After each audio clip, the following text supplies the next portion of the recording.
अध्याय 41 व 42। भगवान शिव का राजा दक्ष को अपनी भक्त वत्सलता, ज्ञानी भक्त की श्रेष्ठता तथा तीनों देवताओं की एकता बताना।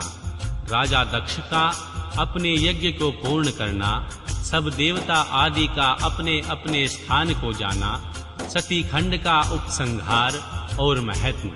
श्री ब्रह्मा जी कहते हैं, हे नारद, इस प्रकार श्री विष्णु के मेरे देवताओं और ऋषियों के तथा अन्य लोगों के स्तुति करने पर महादेव जी बड़े प्रसन्न हुए। फिर उन शंभु ने समस्त ऋषि देवता आदि को कृपा दृष्टि से देखकर मुझ ब्रह्मा और भगवान विष्णु का समाधान करके राजा दक्ष से इस प्रकार कहा।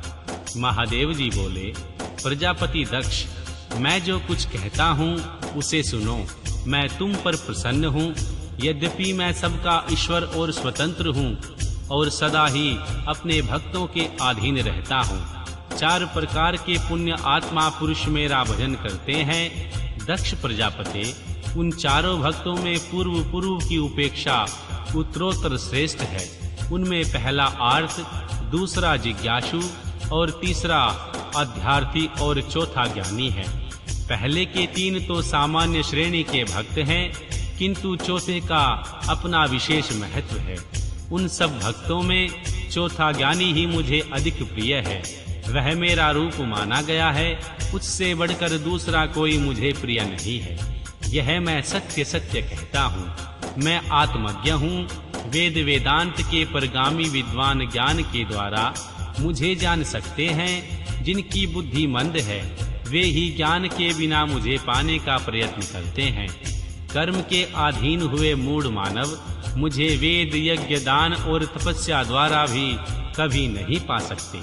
अतः दक्ष, आज से तुम बुद्धि के द्वारा मुझ परमेश्वर को जानकर ज्ञान का आश्रय ले समाहित चित्त होकर कर्म करो। प्रजापति, तुम उत्तम बुद्धि के द्वारा मेरी दूसरी बात भी सुनो। मैं अपने सद्गुण स्वरूप के विषय में भी इस गोपनीय रहस्य को धर्म की दृष्टि से तुम्हारे सामने प्रकट करता हूँ। जगत का परम कारण रूप मैं ही ब्रह्मा और मैं ही विष्णु, सबका आत्म ईश्वर एवं साक्षी हूँ। स्वयं प्रकाशमय तथा निर्विशेष हूँ। मुने, अपनी त्रिगुणा आत्मिकता का माया को स्वीकार करके मैं ही जगत की सृष्टि, पालन और संहार करता हूँ। उन क्रियाओं के अनुरूप श्री ब्रह्मा, श्री विष्णु और रुद्र नाम धारण करता हूँ। उस अद्वितीय भेद रहित केवल विशुद्ध मुझ पार ब्रह्म परमात्मा में ही अज्ञानी पुरुष श्री ब्रह्मा ईश्वर या अन्य समस्त जीवों को भिन्न रूप से देखता है। जैसे मनुष्य अपने सिर और हाथ आदि अंगों में ये मुझसे भिन्न है, ऐसी परकीय बुद्धि कभी नहीं करता। उसी तरह मेरा भक्त प्राणी मात्र में भी मुझसे भिन्नता नहीं देखता। दक्ष, मैं श्री ब्रह्मा और श्री विष्णु तीनों स्वरूपत एक ही हैं तथा हम ही संपूर्ण जीवन रूप हैं। ऐसा समझकर जो हम तीनों देवताओं में भेद नहीं दिखाता वही शांति को प्राप्त करता है। जो नराधम हम तीनों देवताओं में भेद बुद्धि रखता है वह निश्चय ही तब तक चंद्रमा और तारे रहते हैं तब तक नरक में निवास करता है। राजा दक्ष, यदि कोई विष्णु भक्त होकर मेरी निंदा करेगा और मेरा भक्त होकर विष्णु की निंदा करना चाहेगा तो तुम्हें दिए हुए पूर्वोक्त सारे शाप उन्हीं दोनों को प्राप्त होंगे और निश्चय ही उन्हें तत्व ज्ञान की प्राप्ति नहीं हो सकती। श्री ब्रह्मा जी कहते हैं, हे मुने, भगवान महेश्वर के इस सुखदायक वचन को सुनकर सब देवता मुनि आदि उस अवसर पर बड़ा हर्ष अनुभव करने लगे। कुटुंब सहित राजा दक्ष बड़ी प्रसन्नता के साथ शिव भक्ति में तत्पर हो गया। वे देवता आदि भी शिव को ही सर्वेश्वर जानकर भगवान शिव के भजन में लग गए। जिससे जिस प्रकार परमात्मा शंभु की स्तुति की उसी प्रकार संतुष्ट चित्त हुए शंभु ने वर दिए। मुने, तदनंतर भगवान शिव की आज्ञा पाकर प्रसन्न चित्त हुए शिव भक्त दक्ष ने शिव के ही अनुग्रह से अपना यज्ञ पूरा किया। उन्होंने देवताओं को तो यज्ञ भाग दिए ही भगवान शिव को भी पूर्ण भाग दिया। साथ ही ब्राह्मणों को दान दिए। इस तरह उन्होंने भगवान शंभु का अनुग्रह प्राप्त करते हुए इस प्रकार महादेव जी के उस महान कर्म का विधि पूर्वक वर्णन किया गया। प्रजापति ने ऋत्विजों के सहयोग से उस यज्ञ कर्म को विधिवत समाप्त किया। मुनीश्वर, इस प्रकार पार ब्रह्म स्वरूप शंकर के प्रसाद से वह दक्ष का यज्ञ पूरा हुआ। तदनंतर सब देवता और ऋषि संतुष्ट हो भगवान शिव के यश का वर्णन करते हुए अपने अपने स्थान को चले गए। दूसरे लोग भी उस समय वहां से सुखपूर्वक विदा हो गए। मैं और श्री विष्णु भी अत्यंत प्रसन्न हो भगवान शिव के सर्व मंगलमय सुयश का निरंतर गान करते हुए अपने अपने सानंद स्थान को चले आए। सत्पुरुषों के आश्रयभूत महादेव जी भी दक्ष से सम्मानित हो प्रीति और प्रसन्नता के साथ गणों सहित अपने निवास स्थान कैलाश पर्वत को चले गए। उनके पर्वत पर आकर शंभु ने अपनी प्रिया सती का स्मरण किया और प्रधान गणों से उनकी कथा कही। इस प्रकार दक्ष कन्या देवी सती यज्ञ में अपने शरीर को त्याग कर फिर हिमालय की पत्नी मेनका के गर्भ से उत्पन्न हुई। यह बात प्रसिद्ध है। फिर वहां तपस्या करके गौरी शिवा ने भगवान शिव को पति रूप में वर लिया। वे उनके वामांग में स्थान पाकर अद्भुत लीलाएं करने लगी।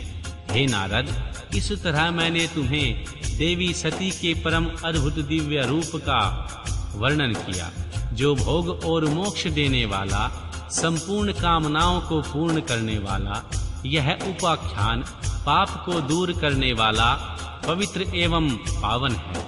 स्वर्ग, यश तथा आयु को देने वाला, पुत्र पौत्र रूप फल प्रदान करने वाला।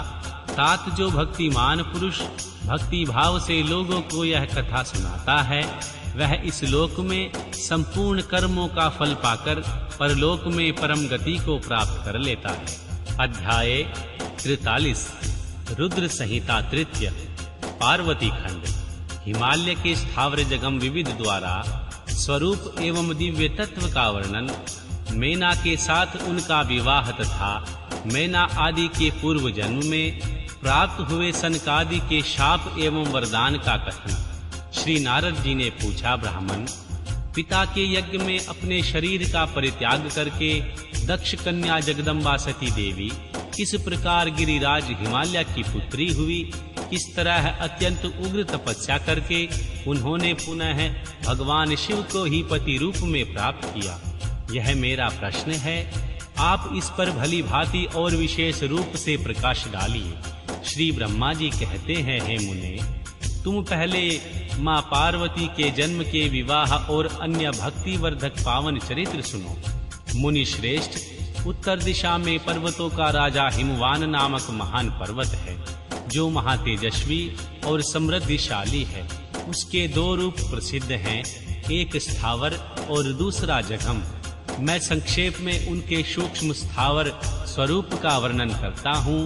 वह रमणीय पर्वत नाना प्रकार के रत्नों का आकार खान है और पूर्व तथा पश्चिम समुद्र के भीतर प्रवेश करके इस तरह खड़ा है मानो भूखंड को नापने के लिए कोई मानदंड हो। वह नाना प्रकार के वृक्षों से व्याप्त है और अनेक शिखरों के कारण विचित्र शोभा से संपन्न दिखाई देता है।